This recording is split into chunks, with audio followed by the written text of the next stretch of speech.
Yeah. So I mean, and in fact, let's just go ahead and do that if you're cool with it. Yeah, Um, so I have a number here, and maybe yeah, you might have a different number. sure. More than 23,000 children age out of the system every year in the United States. That's the United States alone. Yeah. 23,000 kids that go into the system. They go from group home to group home. They get bounced around, or they're in foster care, and before they get adopted, they're aged out. As of the numbers I have, there are 408,000, about 408,000 kids in foster care right now in the U.S. Um, so of people in prison, of across the population, 74% of those in prison were former foster kids.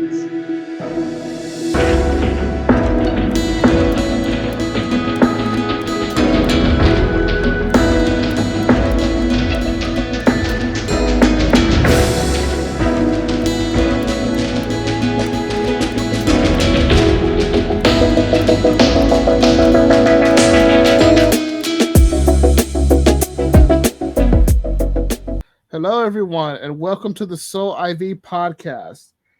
The Soul IV podcast is a place where we're trying to break the stigma surrounding mental illness. And we do that through meaningful conversations with individuals who struggle with these conditions and with the courageous people who help guide some of these individuals to healing and recovery.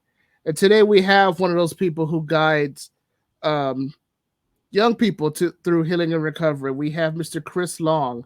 Chris, why don't you go ahead and tell us about yourself? Tell us a little bit about yourself. Sure. Yeah. So I actually I work with kids that have been in that are in the foster care system, um, orphans and so forth. Um, about been doing that for about 10 years now. I had grown up as a kid. I didn't have those issues myself, but I experienced a lot of rejection and just feeling unloved, and so I've always just really had a heart for kids. And then I was at church one time, and my church was talking about these camps that they put on for foster kids that are in the foster care system. And so after researching that some more and praying about it, I got involved doing that, and that was my introduction into the world with these kids and a lot of their behaviors and things like that, which I'm sure we'll talk about today. But um, the and that kind of started this journey for me of doing these camps with foster kids, which I've done every year since, or most every year since, and also with mentoring kids in the system, or kids without dads in their lives and so forth. So yeah, and so my passion, man, today is I'm just excited to be here because my passion, is to help raise awareness of these things. As a Christian, I the Bible tells us in James 1:27 that religion that is pure and undefiled before God the Father is this: to visit orphans and widows in their affliction, and to keep oneself unstained from the world. So it's a for Christians, it's something we're supposed to do. We're supposed to take care of the orphans, and this is an area where I feel like there's been a lot of just a lot of out of sight, out of mind, and a lot of awareness in this area and understanding in this area. So, and yet it's a big deal to God, and it's all through the Bible. You see, the heart of God is for the kids and for the fatherless and for the orphans, and so it's a big deal. And so I'm just excited to be here today to raise awareness, and yeah, and to talk through this stuff and hopefully just shed some good light and help people to see how they can get involved as well. Awesome, man. That is awesome. You are truly doing God's work here. Truly doing God's work. Amen. Uh, how about let's just in case there's people out there who are not sure, they're not sure with the term foster care. Also heard it called group homes. That goes by several names. Explain to us what exactly is that? Yeah. So to really understand, you kind of have to understand. So kids that have been abused, whether that's physical abuse, sexual abuse, emotional abuse, um, neglect. Maybe parents that haven't been, aren't taking care of the kids. Maybe they're doing drugs, whatever.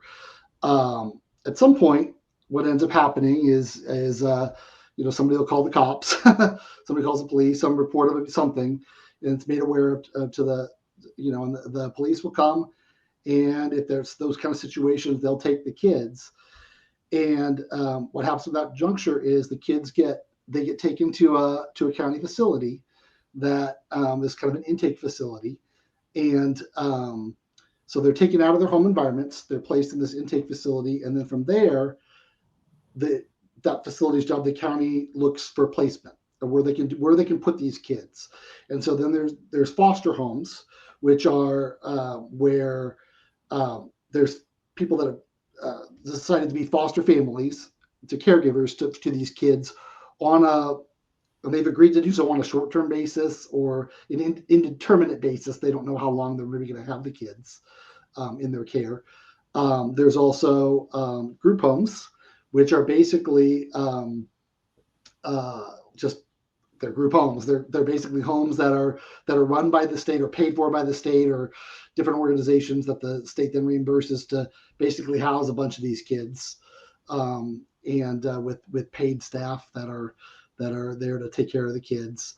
And so yeah, there's also kids that come into the system, they either will get placed with a foster family, with a group home, or some of them will get placed, if they're able to, they'll get placed with like an extended family member, maybe like a grandma or something like that. But it just kind of varies from kid to kid. So that's kind of the general overview of the system. And so, and the reality is, I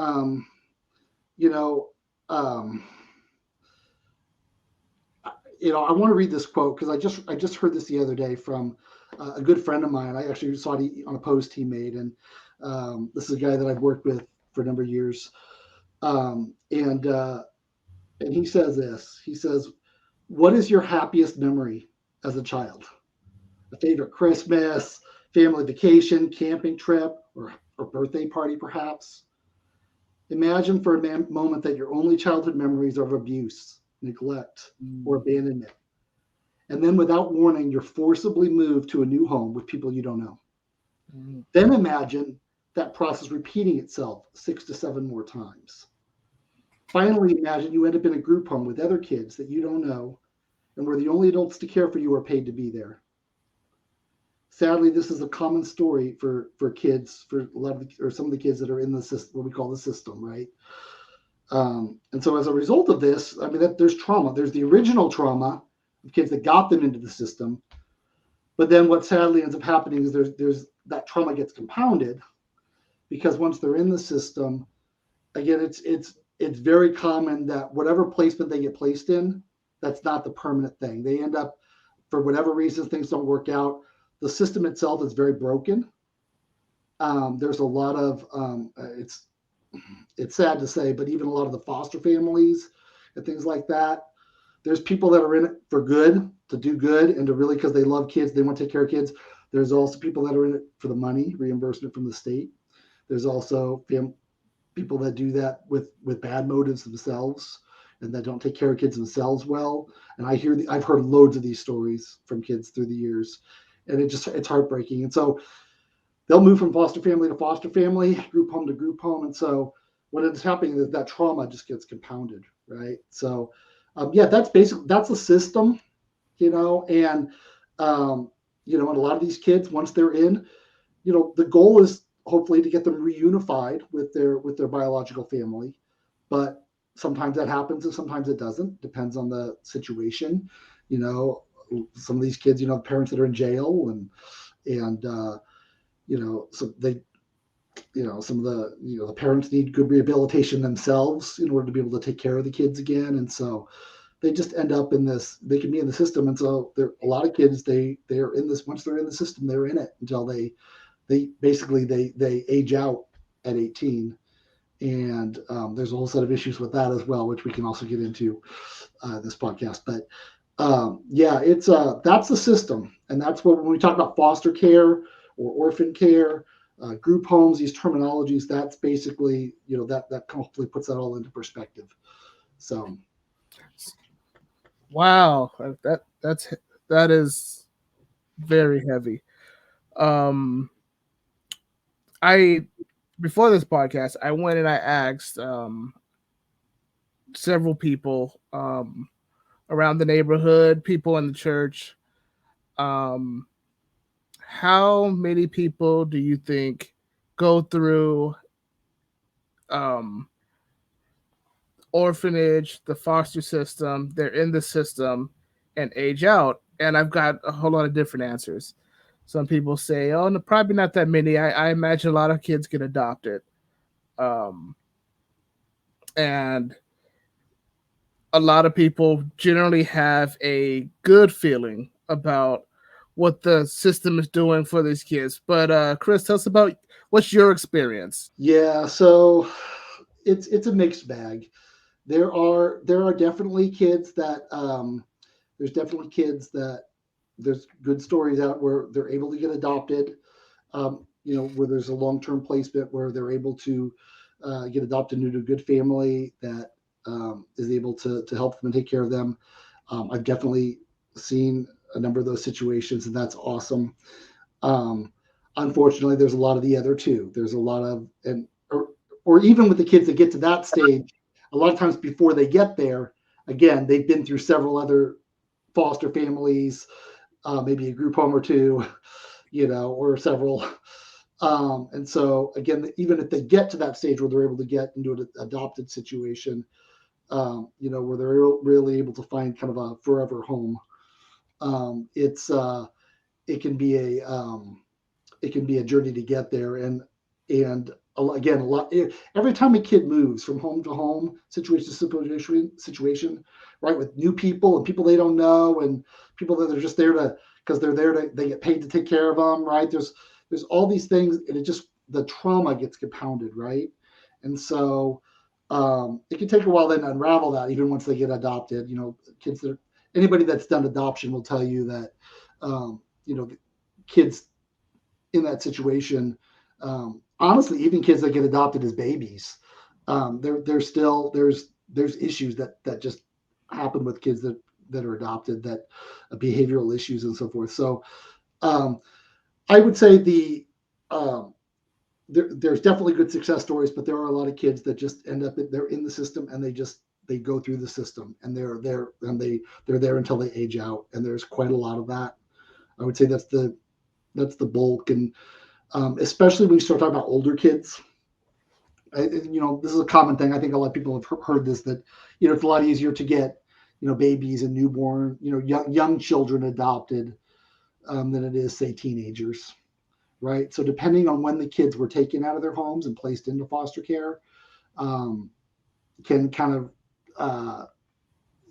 determine, what their likelihood of getting adopted is, getting out of the system or getting out of that, the stuff like the group homes and things like that. So, yeah. So, and for the kids that age out, that when they get to that are just in the system until they age out, I mean, the statistics on that are not good. So, and we can go through. I've got number of statistics here. I'd love to go through, but yeah, Yeah, they're just yeah. So I mean, and in fact, let's just go ahead and do that if you're cool with it. yeah. So I have a number here, and maybe Yeah, you might have a different number. sure. But according to the who is this? The National Foundation National Foster Youth Institute, more than 23,000 children age out of the system every year in the United States. That's the United States alone. Yeah, 23,000 kids that go into the system. They go from group home to group home. They get bounced around, or they're in foster care, and before they get adopted, they're aged out. yeah. They reach 18, and that's it. Yeah, and what happens honestly is they're kind of that. It really is just kind of like that. They're in the system, and then there's like one day they're not, and so they're not really set up for a lot of times for good success when they age out of the system. So yeah, so I've heard that number or around that number as well. Right now in the U.S., again, there's a little different numbers depending on who you check with, but as of the numbers I have, There are 408,000, about 408,000 kids in foster care right now in the U.S. Um, so of people in prison, of across the population, 74% of those in prison were former foster kids. No Um, way. um, the percentage of kids in the foster care system that are incarcerated within 2 years of their age out of the system is 50%. So No. half within 2 years end up in jail for Mm. maybe a short time, maybe a longer time, whatever. But they have an incident with law enforcement, right? Um, this comes from the Justice Department. Also, it says, of those that are on death row in prison, 80% were former foster youth. Wow. So Percent. the when you start talking about girls, right? Girls, the percentage of foster youth girls that are pregnant by the time they're 19 is 50%. Mm. So half of all girls end up pregnant. And again, a lot of times we'll get into this, but they end up repeating the cycles that they were taught. So there's no dad in their life. It repeats fatherlessness, repeats the same cycles that go on. Between 30 and 50% of foster youth that age out experience homelessness within a few years of aging out. So 30-50% of those that age out of the system end up on the streets. Yeah, so up to 80% of those in foster care have significant mental health issues. And those in foster care are 4 times more likely to commit or to attempt to commit suicide. So there's very sobering statistics. And the reality is the kids that are in the system and they go through, the statistics are against them, right? And it's like I said, it's a very broken system. There's a lot of well-meaning people. A lot of the states, there's a lot of good social workers. They mean well, um, you know, and uh, and all this. So I'm not degrading that. And there's a lot of good people that really want the best for these kids, but a lot of times, honestly, just the whole structure is against them. The whole, and a lot of these, I just mentioned the mental health stuff. And I'm not in any way, I'm not turning this into a issue of medication or not medication or anything like that. But truthfully, because these kids have had a lot of trauma, they get into the system, and that trauma compounds. And then, a lot of the kids in the system, high degree, are put on very serious medications. The goal is to control a lot of those behavioral issues that have come from the trauma. The reality, of course, though, is the medication can't solve the trauma. It's dealing with the symptom, those behavioral, trying to help with some of the behavioral stuff to the degree it can. But I know you know this too. But the reality is with that, even with the medications, then a lot of those medications have side effects of their own, and so and trying to get that balance is real difficult. And so you end up with kids that are just really hurt and broken in the system, and many people trying to help them. But when you don't have a stable family environment, when you don't have when you don't have when you don't get to go home every day to your loving mom and dad, that are loving on you, and a stable environment. Instead, you're passed around, and meanwhile your mom or your dad's in jail, your mom's off sleeping around with 20 different guys, and all these are the stories, these are the things that go on. And and meanwhile you're at this foster family, and then you go to this foster family, and you experience abuse from the foster family, which happens all the time, sad to say. Again, there's great ones and there's not. And then you go to a group home, you're passed from this group home to that group home, and with people, it's just like I said, it's just that trauma, that deep trauma, and all these issues, right?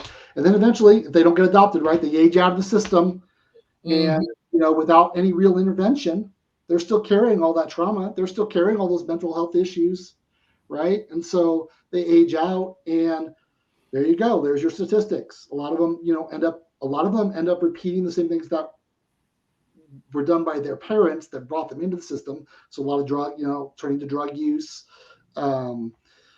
violent behavior, right?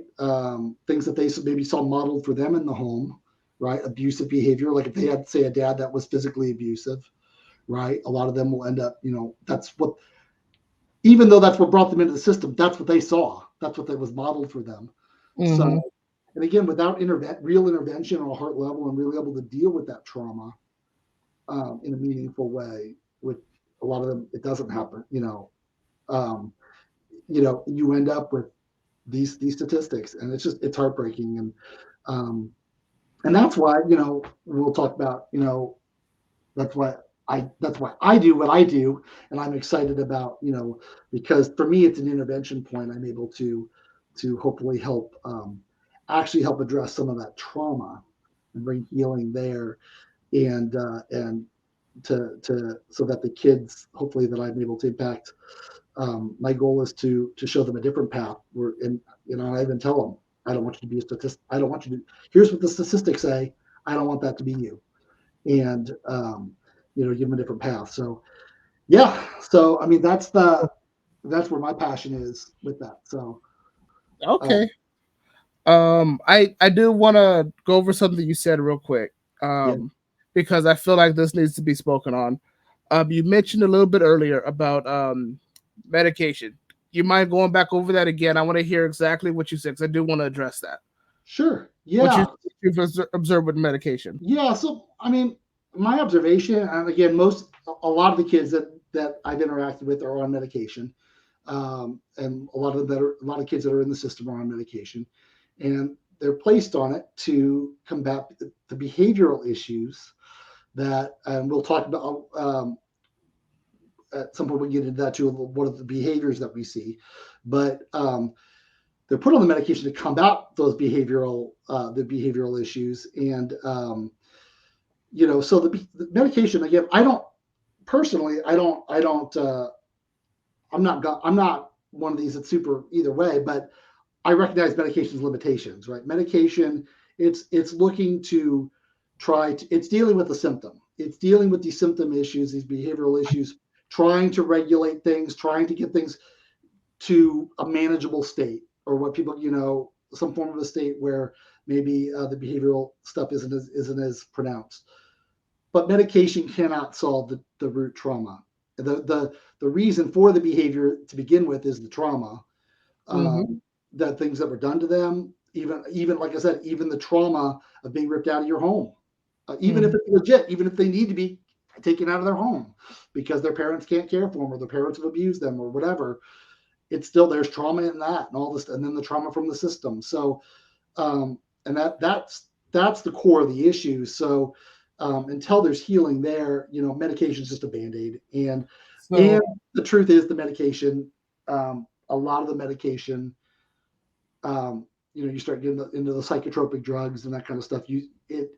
It's about, and I think you'd be able to speak to this, but it's a balancing act from everything I've ever seen. There's a lot of trying to get the right balance on things, and a lot of times they have their own side effects. Like I said, that then you're trying to determine. I've had a number of kids where I'm trying to determine how much of the behavior I'm seeing is because of the trauma and how much is because of the medication. medication. So, and that can be a real challenge sometimes. So, because Yeah. sometimes it's the medication. So, All yeah, right. So let me speak on this. So yeah, I'm a licensed psychiatric technician, and that is a fancy way of saying that I am a nurse that specializes in psychiatry.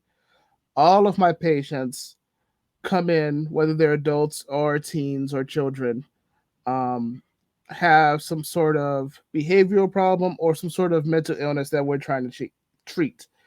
So, one misconception that we hear a lot when it comes to prescribing medication, and I'm not saying this is what you think, but I just want to address this while I have the chance. sure, We don't prescribe medication to cure behaviors. That's not the reason for it at all. We there the reason that that's what I hear a lot. I was given this medication for my depression and I'm still depressed. I was given this medication for this and I'm still experiencing this. No, what you said when you were talking about treatment, you got to treat the trauma. You got to treat the root cause. Medication was never meant to treat the root cause. It's not like the only medication that I know does that are antibiotics. And the root, if your root cause is a bacterial infection, then antibiotics will go in there and it will literally kill the bacteria. Right. So when it comes to like antidepressants and or antipsychotics and a few other medications that we prescribe, the whole point, the whole reason, and I really want people to understand this, it's not to cure their issue. It's we give the medication so that they're in a mind state so that other treatments can work. There has never been a doctor that I work with. There may be doctors in history, but there's never been a doctor that I work with that will say, "Here, take this, and your depression will go away, or your trauma will go away." That is not our mindsets in the hospital. So there's people who are so messed up, or their behavior is so this that you can't sit down for a session of therapy. You can't sit down and talk to somebody because your mind is doing all this. So the medication is meant to kind of stabilize you so that these other treatments can work. Right. That makes sense? I think that's a great way of saying it. Yeah, and that certainly, I mean, I think that is I agree with you. I mean, I think that is the goal. And I think that most people, again, that are doing that is the goal, is to try to it's not to try to cure, as you said, but it's to, yes, to take some of the edge off so that maybe they are more able to deal with the trauma and, deal with the root issues. And it's always meant to be given in tandem with another treatment. It's not just like if you talk to anybody from my hospital, they're discharged with medication. And it's always follow up with your doctor, follow up with your therapist. It's never just take this and then you'll be good. Yeah. It's always follow up with somebody. Let's get this other stuff treated. Yeah. But if you're like let's take somebody seeing things and they're hearing voices are putting them down, saying you're worthless, you're terrible. That person's not going to be able to sit in for a therapy session. They're not hearing his voice. So we take the medication that's going to hopefully suppress those voices or make them go away so that the therapy session can come in and help them. That makes sense? Yeah, it does. And I again, I am not opposed to medication. So there are people that I run across that are not fans of the medication thing. I see a place for it. I just know from I'm also coming at it again as one really coming at it from a spiritual perspective, that I'm interested in dealing with the root issues and the trauma. And so and for me, that's, as a Christian, I believe it's Jesus' love and the love of Jesus and the truth of Jesus that really can do that miracle work that needs to be done with that trauma. So that deep healing there. So, but absolutely medication. I've seen it. I'll be honest with you. I mean, like I said, I've seen there are situations where I felt like medication was maybe a help in that process, with kids, again, especially when you're talking about kids, like, again, we can talk about the behaviors, but certain kids with some of their behaviors, like, it's good that you get some of that edge taken off of that behavior, right? So it can help make things more receptive and respond. So that's a great thing. I'm for that. Like I said, I've also seen, and again, because it can be kind of a little bit of a guessing game. We're trying to figure things out, with some of the medications, right? Or exactly, or again, even what's really going on, what needs to be addressed. So that, I've seen it where, again, I've seen situations where it's like, where it seemed like the medication was hindering too, right? So I've seen it both ways, but the goal, right, I think is good, and I have no problem with that. And again, anything that will help, that can help get somebody to a state where they're able to, especially with some of the major behavioral stuff, where they're able to function, right, and to to not be constant, deep states of depression or whatever, is a plus, right? So, and again, to me, I'm looking at, the big picture. I'm looking at that just as one part of, like, I could see that in the process. My goal is to solve the root issue, or to at least Exactly. bring the healing to the root issue where where there's not a need for the medication anymore. Right. Exactly. So, That's the goal for the doctors too. We don't want to keep people on medication their whole life. yeah. But what I personally see is people prescribe medication and they do nothing else. Like they don't go to the therapy sessions, they don't Right. go to church, they don't go to the rehabs, and then they don't even stay on the medication. And Right. so they come back to my hospital where we have to de-escalate them, we have to restabilize them again and start this process all over again. Yeah. Yeah, and especially this too. I mean, especially you know even more than me, but you go starting and stopping some of these medications too, right? That Yeah, that's creates a whole other set of issues, right? that's And you dangerous. can swing, right? You can swing wild, and yeah. So yeah, no, that's great. So um, yeah, well, I mean, why don't we, since we kind of touched on it, if you're good, why don't we talk about some of the behavioral, um, you know, some of the the behaviors. Yeah, Uh, and that's actually really good because I think people really need to hear about perspective. What's really going on? What are they really seeing? Because sitting at home in your chair, you're thinking about the foster system versus actually being in it and dealing with these kids at their worst. Two different things. Two yeah, different things. You might have happy thoughts. You might just say a prayer for this and that, but actually dealing with it, I do believe the church and anybody else who's interested in helping these kids need to hear what's actually going on. So yeah, yeah, go ahead, yeah, share what you have. Share yeah. some. So I mean, we see a wide variety. The kids that are in the, again, because of the trauma, that can manifest in a lot of different ways, and a lot of it depends on the specific trauma that was done to them, or that they experienced. But yeah. So we see kids that are relatively, if they maybe just relatively speaking, maybe not experience a huge degree. Maybe they might not have a whole lot of behavioral issues, and then we see ones that are just a whole lot. So some of the issues that we see. Well, first of all, I say the most common thing. So is whenever trauma occurs, there's a regression. There's a regression, like development stops. So when you're Yeah, talking about kids, when they experience a major traumatic event, um, and that could be abuse, that could be neglect, it could be death, it could be things like that, death of a parent, things like that.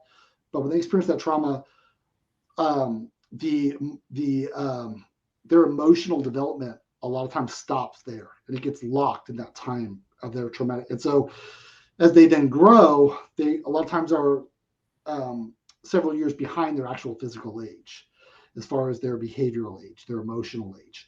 And so we see that a lot, just regression in development, acting younger than their age. Um, we also see kids that, for kids especially, that um, maybe their parents neglected them, they didn't take care of them, they didn't feed them. Maybe there's it's a sibling situation. The older sibling kind of has to step up and basically be a parent because the parents aren't being parents. So then we see that where there's some kids that they actually have to become older yeah, quicker, right? And so we see that, and then where again kids are forced into a role of being a parent, when they're 8 years old and stuff, like 9 years old and stuff like this, so that throws things off. So you see that. Um, a lot of extreme anxiety, fear, that can manifest again in a lot of different ways, but um, and a lot of that can depend on the exact trauma that they went through as well. But um, yeah, definitely a lot of anxiety, fear, and fears of different things. Night terrors, nightmares are very common. Um, yeah, so overly aggressive behavior, inability to regulate their emotions. So just yeah, they don't know how to deal with something, so they'll pick up a rock to throw at somebody because that's that they're mad at, because they don't know how else to deal with it. So they just, that overly aggressive stuff. Um, Oppositional defiance kind of stuff. So a lot of you get a lot of no's, the doing things. that saying no to everything, right? Just want to be seemingly want to be defiant for defiance sake. Mm-hmm. The a lot of impulsiveness, just impulsive behavior, impulsive decisions. For kids that have been sexually abused, you find sometimes they're just really overly touchy, so with themselves or with others, um, and inappropriate talk and touch, right? Kids, especially kids that have been sexualized early, with that, you find that kind of stuff. On the flip side, you find kids that maybe, especially kids that were physically abused, maybe they were hit, um, not wanting to be touched, right? So, where you go to give them a hug and they wince, right? Because they think you're going to hit them because that's what was done to them. Self-harm, this is huge. So this, especially when the kids get to be like around 11, 12, 13, 14, a lot of them start cutting themselves. A lot of self-harm stuff. Most of these kids, because of the situation and the trauma and being passed around and not being with their parents, they feel like absolute junk about themselves. They have terrible self-esteem, and they will even say, I've actually heard the same word from many kids through the years. They will say it of themselves. They will say, "I'm trash." They see themselves as trash, which is just interesting. I've heard that exact phrase many times. So, when the kids feel that, of course, then you're dealing with depression, right? You're dealing with, that kind of stuff, right? Feeling worthless, like we're talking about. So other things, running away. Again, kids that don't know how to deal with they get into a situation where they don't know how to react or they can't handle the feelings, so they just run. There's kids that hoard food. We see this at camp. The kids come to camp, and next thing you know, they're like all the food in the dining hall. They're like trying to stuff and take with them. You're like, well, what's that about? Well, a lot of those, they were in a situation where they were starved of food. Their parents were spending their money on drugs or doing other stuff that they didn't have food in the house, and so they might have gone days between eating. So they come to a place like camp, and they're hoarding food. I see that every year. Kids that do that, and So another thing, disassociation. So kids they zone out. They'll completely check out, go somewhere else in their mind. We see that a lot, and extreme mistrust, often of a specific gender. So again, like I say, if you have a girl that had been, abused by a male authority figure in their life, a lot of times that translates into real mistrust of men in general. I actually just saw that 2 weeks ago with a girl, or a few weeks ago with a girl at camp that was highly mistrustful of men. And thankfully, I saw through the week. We'll talk camp later, but I saw that soften a whole lot through the course of the week. But so also another common thing is hypersensitivity to. We see a lot of like hypersensitivity to noises and sounds, things like that. And that's a trauma related thing where kids that have been through intense trauma, a lot of times it's like their nervous system is on overload. And so, so you get quite a mix. Those are just some. I'm sure there's more if I'm thought about it. Like I said, you get kind of a wide variety, and not every kid, of course, manifests all those things, right? We're talking each, this, but I mean, it's just to be clear with everybody. I don't want to scare not every kid manifests all those things, but those are some common things that we do see, and on in some degree or another with kids that are in foster care or that are in the system. So you get a lot of the behaviors and again, right. And then that, like we were talking about the medication then, so then, to deal with a lot of those behaviors are pretty, life hard to really live life well behaviors, right? Yeah. What's going on. And so then there's that's where medication can come in to try to help with some of those behaviors Oh, and I get don't know if any medication that'll help with those issues. I mean, right, maybe depression. Maybe they're giving medication for something else. right. But Well, we like a lot of the things like anxiety. When you start talking about like anxiety and fear, oh yeah, right now, anxiety. anti-anxiety medications.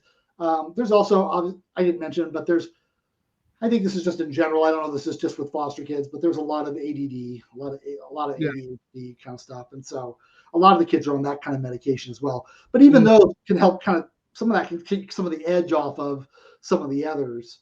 When you start, like the aggressiveness or some of that. So, um, but yeah, that's medication is not my specialty area, but behavior wise, I mean, those are a lot of the behaviors we see. There's other things too, like a number of kids. It seems to be kind of more common with kids that have experienced sexual abuse, but bedwetting, yeah, things like that. And that I don't think that's exclusive to kids that have been sexually abused, but we do see that more in that area.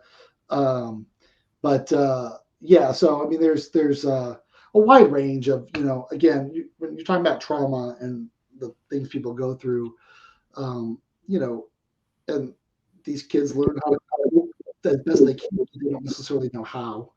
These kids, they don't know how to cope with this trauma that's put on them. So it just manifests in all these behaviors. So um, and yeah, so the that's kind hardest, of one of the hardest things that I see in the hospital is a lot of these kids that do these behaviors. They get put on a 5150 hold, and they come to the hospital. We stabilize them, and then it's time to go back home. And they would rather stay at the hospital than go back to their group home, and that is a sad situation. We've had this one female who she straight up told us, if you release me, no, she goes, first she said, I'm not going. I am not going. She goes, I purposely uh hit the other girl because I knew that I would have to stay here longer.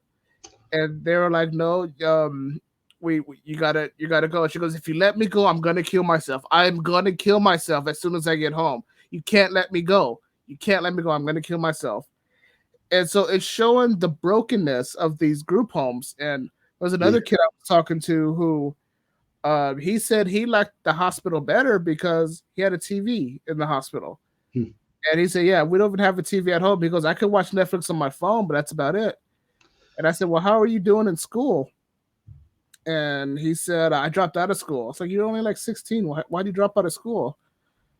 He goes, well, I just didn't understand it. I said, well, didn't you have somebody at home to help you? He says, well, there's workers at home, but they're doing their jobs. So yeah, it's like when you look at it like that, these kids are growing up without actually parental that's right. guidance. They're growing up around people who are working, who are making sure they're fed and they're alive and going to sleep. There's probably a lot more to it than that, but there's Yeah, no like parental feeling from these kids see them as workers and not actually a parental figure. yeah. And so I see why when they come to the hospital, we give them discipline, we stabilize them, we give them a routine. Why they feel like it's more what a home should feel like than the home that they're actually living in. Really sad, of course, and you're right. The and yeah, this is well, you hit on a couple things there, but another one I didn't mention was learning disabilities, learning issues. Again, a lot of kids with the trauma they get in the system, and then they get way behind their actual grade level, and we see kids all the time like they can't read and stuff like that. It's but yeah, the truth is, once the kids are in the system, they're kind of a number. They're a number in the system. And, when we go, especially, I would say with the group homes, but even again, some of the foster families too. And one of the camps that I do, we hear with one of the camps I do, um, these kids share their stories. They're able to share their testimony, their stories of their lives. And so every year I hear these stories from these kids, and it absolutely blows you away because they'll talk about I went, it was to this foster family. First there was the original abuse, then they're in the system, then they go to the foster family, and then that foster family, they beat me, and they, for the little thing, and we went here, we weren't allowed to buy, we weren't allowed to, things like watching TV and things, all this stuff, right? Then we went to this group home, and then one of the other kids in the group home sexually assaulted me. These things happen, right? Because you're in a group home, you got a bunch of these kids together, each with their own trauma and their behavior, right? So, and again, you're right on, the staff. Here's the other thing, like in a group home situation, the staff changes every 8 hours. These are staff shifts, right? So the staff is changing. They're all, they're there they're paid to take care of the kids. They're just, again, the kids feel like just a number in the system. And if it's a group home, especially like maybe they don't get along with some of the other kids, which happens all the time, again, because they all have their issues. So they don't get along with the other kids, or some of the staff members are not. Again, you take any profession, right? There's good and there's bad, right? And there's, I've seen some of the group home stuff firsthand, and there are group home people that are there because they genuinely, even though they're paid for it, they do care about the kids, Then there's ones that are, it's like a career for them. Like it's just, and I've seen, I'll just tell you, I mean, I just a few weeks ago, I had a kid at camp who was I'd had last year also, and very closed off, very hardened, hard heart at 10 years old. And last year I got to pour into him, and I saw him again this year, had him again this year, and he was definitely better. Like I saw a lot of the things that were planted last year with camp bearing fruit. But we get back, so we had this great week at camp, right? This fun week. A lot of these kids aren't allowed to have fun, right? So we'll talk more in detail later. But the kids, they come back. Kid comes back home, and what's there? The group home bus, the group home van pulls up to pick up these kids, right? The group home leader comes out. He's yelling at the kids, like Mr. Mean, get in the van, why are you? All this stuff, right? Is enough to. I mean, I wanted to just slap him, right? Like, I mean, that's the environment that you see that. And it's like, okay, well, I can see why this kid is hardened and, has a problem letting love. This is the environment he lives in, right? Yeah. And like I said, I hear these stories with these kids. So yeah, there are some, well, I don't know that I've ever heard of any. I mean, maybe there are some great group homes out there, but even some of the better, there's some, I'm a Christian, so there are some Christian group homes that I think are better, maybe better than others. There's some environments that are where they try to make it more family oriented, like where the kids actually go to like live in like with house parents and things like that. So there's models that can be much more facilitative to being good. But man, a lot of it, you get. And so with some of those, like I said, I've heard these stories too with the kids that they don't want to go back to they don't,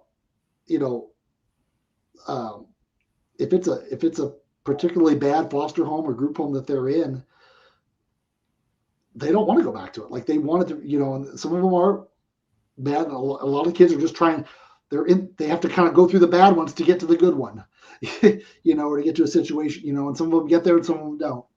But it's heartbreaking. And then to hear from your perspective there, and that, I mean, that's, because you're seeing them in that kind of a, crisis mode situation. Yeah.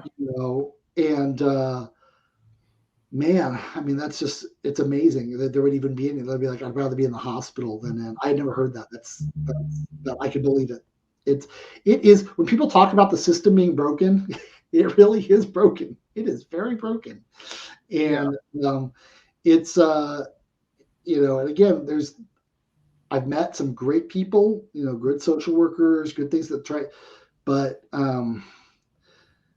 it's there's also ones that aren't, and there's also ones I've run across both personally. So, and even if it was all great, it's still just the very nature of the fact that they're not at their home. Everybody, I really believe, I mean, even I remember even with the kids that had like had a dad or mom that was terrible to them and things like that. Sometimes there's still a desire, like there's that innate because there's the biological connection, right?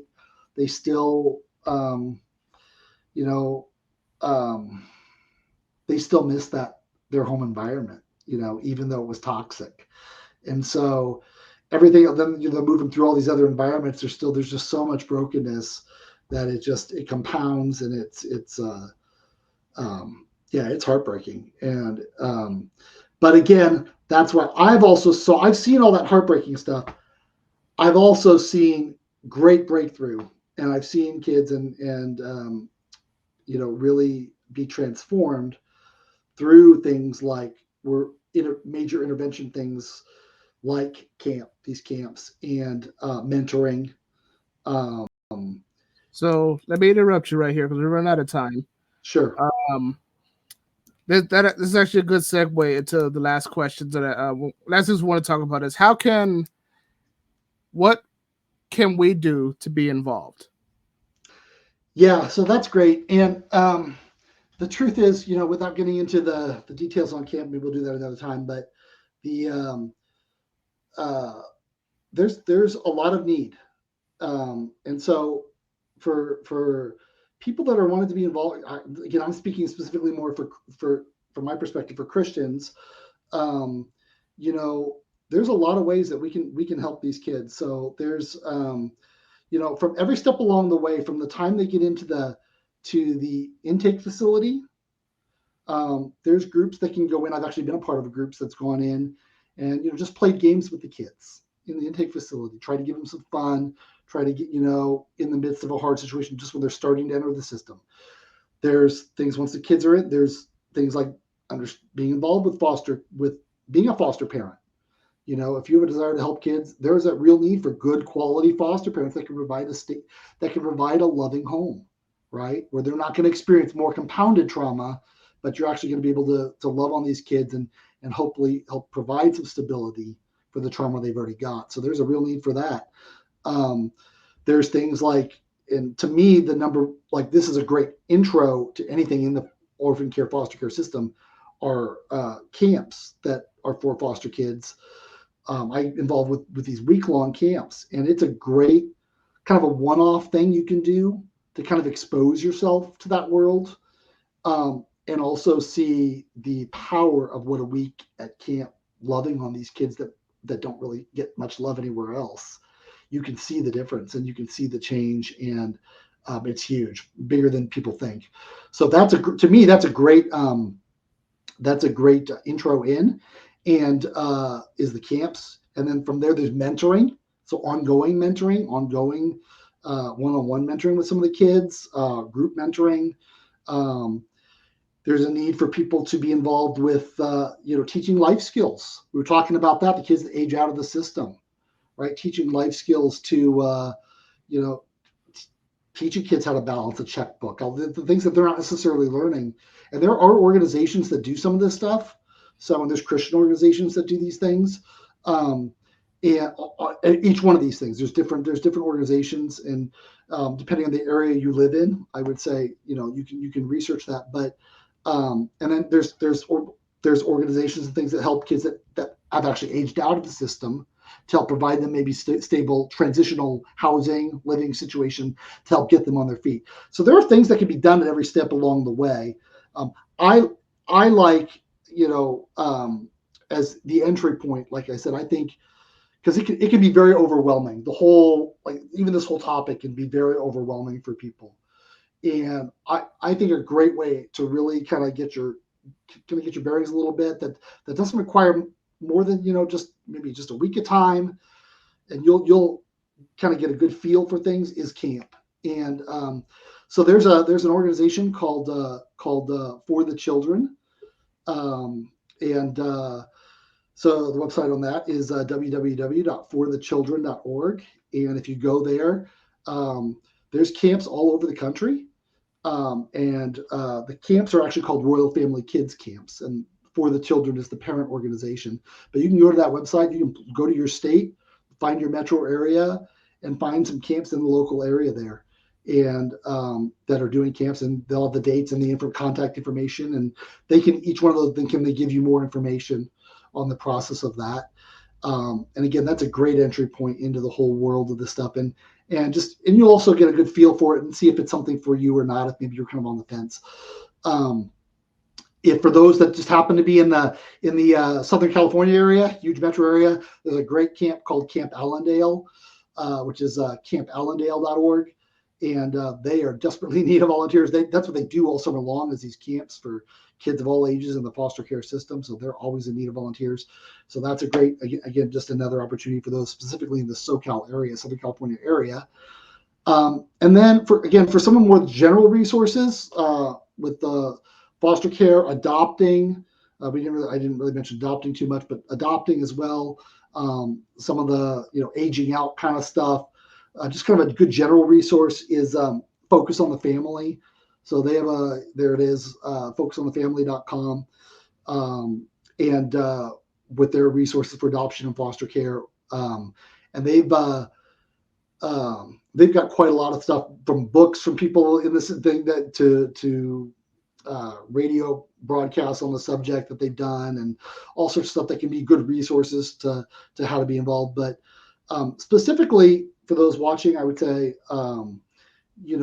whatever your local area is, you might just want to do it sounds simple, but just pull up Google and put your metro area name in, and foster care. And for me specifically, I'm looking for Christian organizations that are doing that, and you can pull that up and find some specific things that might be, because each area is different. Each local area is different, different organizations that work just in that area. So,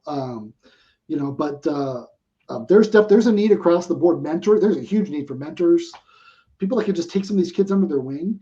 And you can do that direct. You can do it with an organization. You can actually do that direct with a lot of the counties, with the social workers. I've mentored a kid that way, direct with the social worker in the county. And they're more than happy to have people that will walk alongside these kids. Again, a lot of these social workers, they want these kids to succeed too. They know the statistics. So there's a need across the board. So it's really just a matter of stepping out. There's such a need, but it's a matter of just stepping out, getting beyond the fear, and just, actually putting my faith in action as a Christian, doing what the Bible says I should do, taking care of the orphans, visiting the orphans, and doing my part to show the love of Jesus, and to provide hope for these kids that are so hopeless, that feel so hopeless. And and that's, I would say, for everybody watching, we can all do a part, and not everybody's called to do all this stuff. Not everybody's called to orphan care or foster care, but we, in some way or another, we can all be involved. We can be praying for people that are. We can be there. These camps these things cost money to put on. So there's people that can sell finances. There's people that can donate things for the organizations, right? There's all sorts of ways that can be a part of the answer, right? And so, and I would just say, hopefully this has just helped raise awareness of the gravity of the issue and the importance of, because the reality is, and again, I'm speaking as a Christian, specifically, that the amount of involvement in the foster care world by Christians and by churches, to me, is pretty pitiful. So there is some, and I would say a lot of the good that is done by some great organizations and great Christian organizations. So I don't want to disparage the work that is being done, because there's some great stuff being done, but there's so much more that could be done than is. And so, and it's part of our mandate as the church specifically is to do that. We've abdicated a lot of our responsibility as the church. We've given it over to the government to take care of these kids, and the government's not really well equipped to do that. So it's really our job as the church, and we need to step up to the plate and do our part. And there's, like I said, there's a lot of ways to do that, and that from super involved to just a little involved, but we can all do our part. So You've heard it here. This is a call to action. Get involved. Get your church involved. If your Yes. church can't do it because of whatever reason, resources, you get involved. Don't let there be any excuse when you stand before God on Judgment Day and God asks you, say, when you saw that video, did you get involved? No excuses. That's right. We're not telling you to donate all your money. We're telling you to go and physically be a body on the ground That's right. and be there for these kids. They need this more than you could ever understand. So, well, Chris, thank you for your time. Thank you for all Thank the knowledge you. you shared. It's been a real pleasure, and Yeah. hopefully we can have you back in the near future. Sounds good, Ryan. Thank you. All right, this has been another episode of the Soul IV podcast. Everyone, stay focused out there. We're trying to break stigmas, and I feel like we broke through some ground today. So continue to pray for each other and continue on with the good work. Thank you again. Have a good day.